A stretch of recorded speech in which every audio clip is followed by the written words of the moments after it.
Well, today's project is going to be water heater replacement. This thing's like literally falling apart and leaking. So we got it all disconnected up here, and thankfully it does have a drain on it, and we've got it hooked up to our trash pump, and this is just pumping the water out. So once that gets done, we'll get the joyous job of probably going out that way with it, which if you take a look down here, it won't fit around the front of the engine, but trying to carry it out that way is going to be fun, and over the exhaust and then around the back of the drive shaft. So yeah, that's going to be fun. But at any rate, the newer one's smaller, a commercial 10-gallon 240 volt. It's like 3 kilowatt. It'll make plenty of water. And if 10 gallons isn't enough for you to take a shower, then maybe you shouldn't be using all my water. Oh, looks like we're almost done. Here's the water hose going out to drain all the water all the way up here. This one, that's all hot water. Well, we're halfway there. Just taking a breather. We just got to bring it out and around the corner now. I think we'll have it out in the next few minutes, but that was challenging so far. That's hot today. You got it out? Almost there. Okay, we have to climb the stair and give this rope to him. Here. I'll take the long end.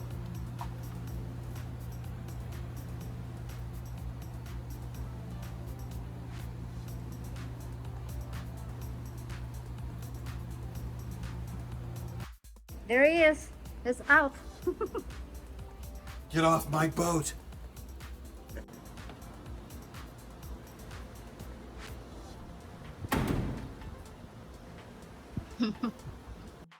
Hey, what you got out there? Oh, your new water heater. Oh, it's a lot Try tinier. to drop it in the water. It's not that light. Where am I gonna put it? Put in the house. We got the new water heater all installed. We took an extra day. There was a little lapse in the video there. This was in really bad shape, so we fiberglassed and cleaned and painted all this, and it's a lot cleaner in here now. We used PEX fittings or PEX pipe and shark bite fittings to put this together. We've had really good luck with those. If you have the little releasing tool, they're reusable. So when we installed this, we ran new proper Angkor marine cable to power this. We have an isolation valve here, so we can cut the water off without depressurizing the system in case we do need to disconnect and remove this for some reason.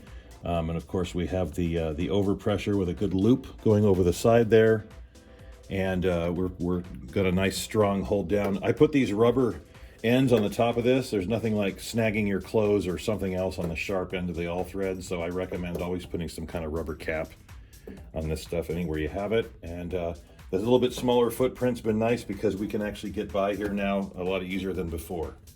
So let's go upstairs and see how it works.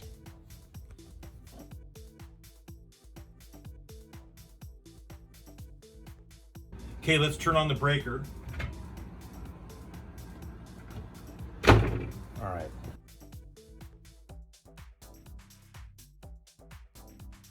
Okay, it's time to see if we've got hot water.